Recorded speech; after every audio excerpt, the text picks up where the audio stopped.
Welcome to another episode of Anderson Alchemy. I'm your host, Brandy Anderson. Today I want to talk about Pluto in Aquarius, which is something I've been looking into a little bit lately, and I thought it was really interesting, considering the increasing surge of chaos in the world over the past year or so.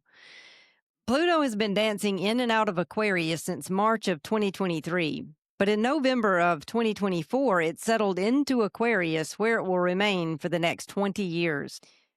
So, we've entered into one of those rare astrological cycles that changes the fabric of history. Future generations will look back and see this as a turning point. And I think we're all feeling the collective energy of the moment pretty intensely right now. And when we look out at what is going on astrologically, it makes a lot more sense. This is the first time Pluto has been in Aquarius since the late 1700s. That alone should give us pause. We're standing in a threshold moment that has not existed for more than 2 centuries. So what does all of this mean? Well, to understand, we need to step back and look at Pluto itself. Pluto is not a gentle planet. It's the archetype of death and rebirth, the underworld, the force that drags shadow into the light. Wherever Pluto moves, it reveals what has been hidden and it tears away illusions. If something is rotted at the root, Pluto will not allow it to stand. It will collapse. But Pluto is not destructive for its own sake. Pluto clears space for rebirth. Think of it like composting. What dies becomes the soil for what is to come. It is the deepest kind of transformation, and because Pluto moves so slowly, like spending decades in a single sign, its influence is not just personal, it's generational. It reshapes entire cultures. Now let's take a look at Aquarius. Aquarius is the sign of the visionary, the one who sees beyond the present moment. It's about humanity, about networks and communities. It's about ideas that break us out of old patterns of behavior. Aquarius questions tradition, authority, and hierarchy. It asks, does this system actually serve the people, or is it just a relic of power? Aquarius is also the sign of innovation and technology. It rules electricity, science, progress, and the future. At its highest, it seeks freedom and equality. At its shadow, it can become detached and cold. It can rebel for the sake of simply rebelling. But its essence is clear vision. It sees beyond the tower of the present moment into what could be. And Pluto's entry into Aquarius has stirred a lot of conversation about the age of Aquarius. And while the two are not the same, they do resonate with one another in striking ways. The age of Aquarius refers to a vast civilizational era tied to the slow precession of the equinoxes. It's a 26,000-year cycle in which the spring equinox point moves backward through the zodiac. Each age lasts around 2 millennia, and humanity is said to be moving out of the Piscean age, with its emphasis on faith, hierarchy, and sacrificial devotion, into an Aquarian age defined by knowledge, innovation, community, and individual sovereignty. The exact timing of this transition is debated, with some claiming we are already in it and others arguing that the full shift is still centuries away. According to my sources, through the veil, we are on the cusp of it, but we haven't entered it just yet.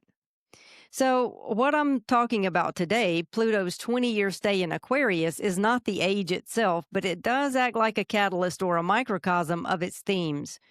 Like I already said, Pluto symbolizes deep transformation, the breakdown of old systems and the regeneration of new ones. And in Aquarius, this power is directed toward collective structures, technology, networks, and the balance between personal freedom and social order.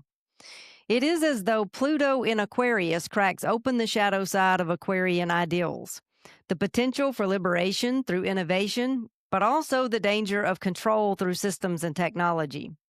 In this way, Pluto's transit can be seen as an intensifier, a concentrated rehearsal, or even a necessary initiation into the larger archetypal current of the Aquarian age. While the age itself stretches across centuries, Pluto in Aquarius gives us a 20-year window where humanity is forced to confront these energies directly, accelerating the collective shift and demanding that we consciously participate in how the future is shaped. So what happens when Pluto, the planet that strips away illusion, enters Aquarius, the sign of collective vision and liberation? Well, we get a tower moment. Think of the Tower card in tarot. Lightning strikes, walls crumble, and what we thought was secure falls to the ground. This is what Pluto in Aquarius does to collective structures. It reveals corruption, it unmasks illusions, it shakes systems that no longer serve life. The last time Pluto was in Aquarius, between 1777 and 1798, the world was in upheaval. The American Revolution, the French Revolution, the beginnings of the Industrial Revolution. Monarchies fell, empires cracked, new ideas of democracy and human rights were declared. Those revolutions were violent and messy, but they reshaped the human story. Once people saw through the illusion of divine right, they could never be ruled in the same way again. And now, here we are again. The monarchies of our time are not kings and queens on thrones. They are corporations, governments, financial systems, religious institutions, and technologies that claim to keep us safe, but often thrive on control. Pluto in Aquarius is already pulling back the curtain. We see the corruption in politics, manipulation in media, greed in economics, distortion in religion. These illusions cannot hold. The tower is shaking. Now, this might sound fear-inducing, but it isn't meant to be. The Tower card in tarot looks terrifying, but it's one of the most liberating cards in the deck. It shows us where we have been trapped inside false structures, and it sets us free. This is what Pluto in Aquarius is doing for us collectively. Yes, systems will falter. Beliefs will dissolve. The old order will collapse. But this is not the end.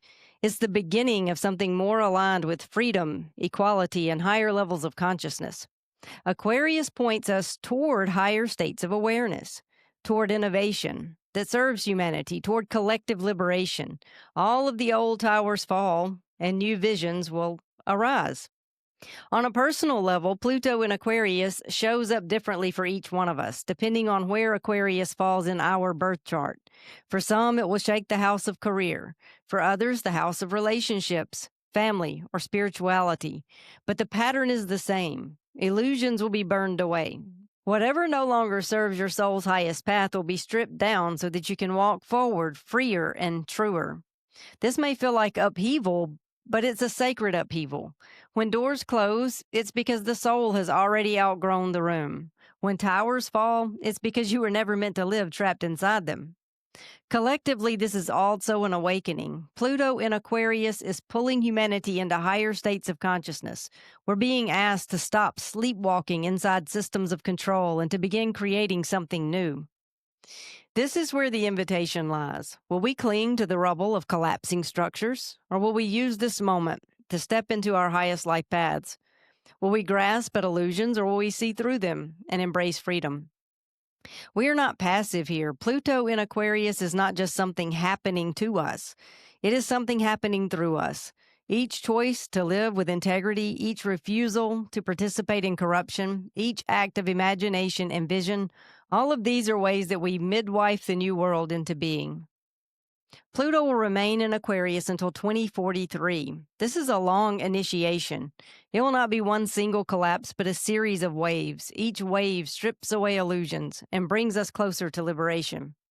If you feel the ground shaking in your life, remember, you're not being destroyed, you're being transformed. The structures falling around you were never truly safe. Their collapse is the opening for something more authentic and more aligned to arise. We are in the tower moment of our time, but the tower is a prison, not a home. Its fall is the beginning of freedom. Every ending carries within it the seed of a beginning. As Pluto in Aquarius dismantles the false towers of our time, it hands us the raw material of a new world. May we be wise alchemists with what is given, turning the rubble into fertile ground and vision into reality. May we walk through this era with open eyes. May we embrace the shifting, trust the upheaval, and step forward as co-creators of a humanity that reflects our highest consciousness. The future is pressing against the veil, and together we are the ones giving it form. Thank you for joining me for another episode of Anderson Alchemy podcast. If you enjoyed this episode, please subscribe to my Substack for similar content. This podcast is also available on Substack as well as Spotify or Apple. It really helps me if you subscribe, follow, and share. Thank you for listening. As always, cosmic blessings and peace.